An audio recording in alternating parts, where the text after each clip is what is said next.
Hello sa inyong lahat! Narito na naman si Mami Essie para mag-share na naman sa inyo ng isang masarap na kakanin. Ngayon po ay gagawa tayo ng sumang kamoting kahoy na version ng Quezon Province. Pero bago po tayo mag-umpisa, kung kayo ay nasa Facebook, don't forget to follow, like, and share. At kung nasa YouTube naman po, wag lang kalimutang mag-subscribe at pindutin ang bell button para lagi kayong updated sa ating mga bagong video. Ngayon, narito po ang ating mga kakailanganing sangkap. Gagamit po tayo ng 1 kilong kamoting kahoy. Ito po ay ginadgad ko lang sa gadgara ng keso. At hindi ko na po ito piniga. Inano ko lang po ito, pinatulo. At ayan, pinisa-pisa ko lang po para tumapon yung konting liquid.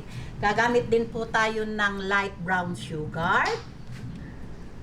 1½ cup coconut cream at 2 buko. Ito po yung buko, sasabihin nyo yung pangsalad. Okay, ngayon, umpisahan na po natin. Ayan, ngayon, paghahaluin lang po natin itong kamoting kahoy, saka itong buko. 2 buko po itong aking binili. Ayan, paghahaluin lang po natin.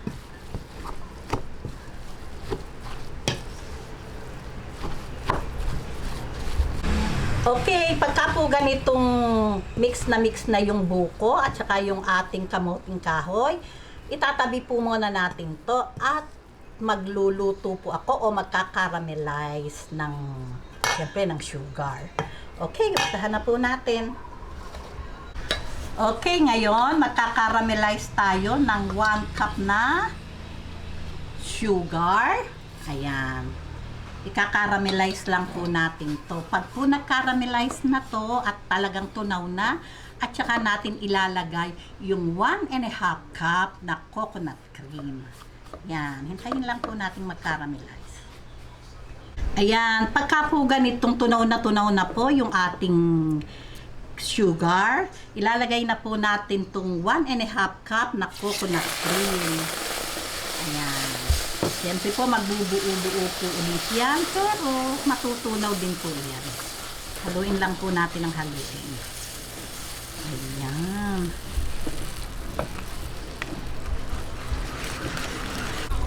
Ayan. Pagka po ganitong malapot na, okay na po ito. Patayin na po natin ang kalan.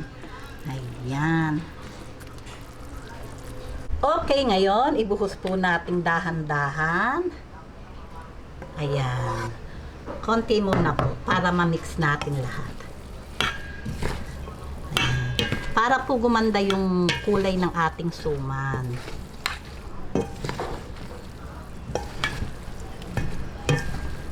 Ayan. Iba-iba po naman ang version ng pagluluto ng sumang kamoting kahoy.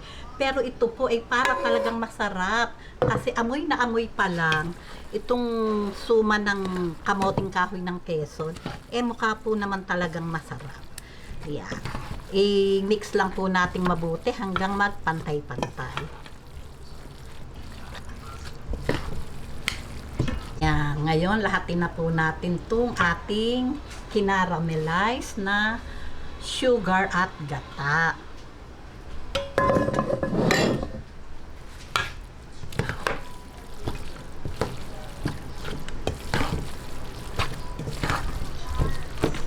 Ayan, ngayon po, na-fix na po natin lahat yung ating kinaramelize na sugar. Maglalagay pa po tayo ng 1 cup na sugar. Ngayon, pwede naman po itong tikman. Kasi po ito ay 1 kilo't kalahati plus pa yung buko. Pwede nyo pong tikman kung matamis na para sa inyo. Ang 1 cup na idinagdag na sugar na bago, okay na po iyon. Pero kung natatabangan kayo, pwede pa pong magdagdag. Nasa panlasa nyo po iyon. Okay. Ayan, okay na po ito. Mix na po. Yun pong sugar, pwede nyo pong tikman. Nasa inyo po yung tamis na gusto nyo. Pwede naman pong tumikim. Okay. O, paano po? Magbabalot na po tayo. Ngayon, magbabalot na po tayo. Ito po yung dahon. Idinirang ko po ito sa apoy. Siyempre po, kailangan malinis yung ating dahon para po maging mas matibay siya. Ayan, magbabalot na po tayo. Ayan, ngayon, yung laki, nasa inyo po iyon kung ganong kalaki yung gusto nyo na suman.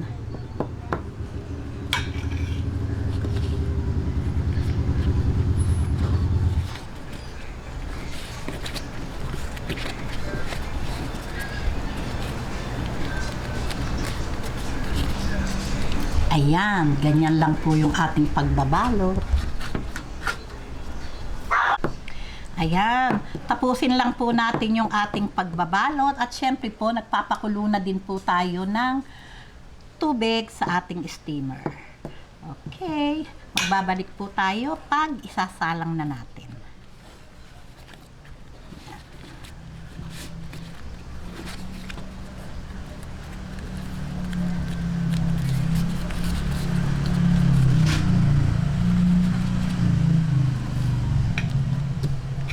Ayan, heto na po yung ating mga nabalot. Ngayon, isalang na po natin. Ayan, kailangan po kulong-kulo talaga yung ating tubig sa steamer. Salansan lang po natin.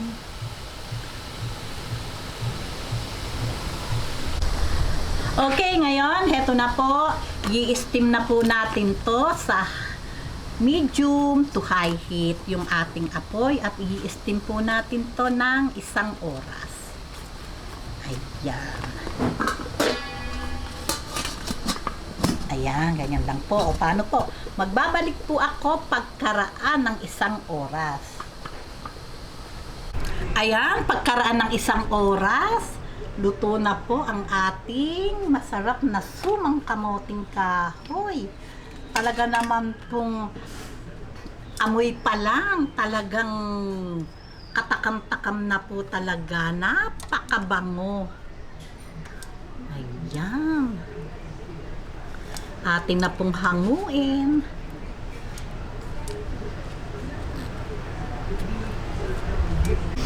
Ito na po ang napakasarap nating sumang kamoting kahoy version ng Quezon Province. Ngayon po, tikman nga natin. Aber. Ayan, mainit pa po kasi kaya hindi natin mahubaran. Ayan, tamo ang kunat talaga, Talaga pong makunat. Makunat talaga. Ang buko, talaga namang tikman na po natin. Okay, tikman na po natin.